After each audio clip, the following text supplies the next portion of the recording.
পশ্চিমবঙ্গের এক প্রত্যন্ত গ্রামের নাম শালবন। চারদিকে শস্যক্ষেত, তাল আর নারকেল গাছের সারি।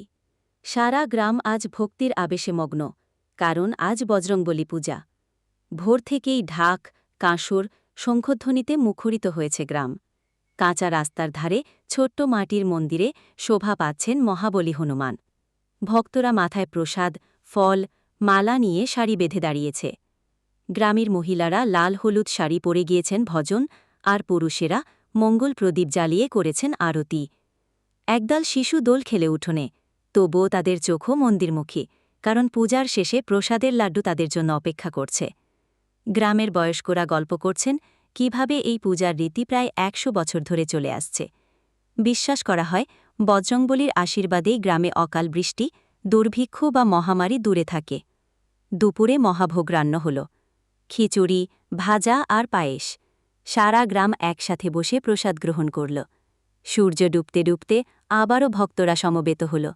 জয় বজরংবলী ধ্বনিতে আকাশ বাতাস মুখরিত হল। এইভাবেই ছোট্ট গ্রামের মানুষরা একসাথে ভক্তি আর আনন্দে ভরে তোলে তাদের দৈনন্দিন জীবনের সরলতা, আর বজরংবলীর পূজা হয়ে ওঠে তাদের ঐক্যের উৎসব।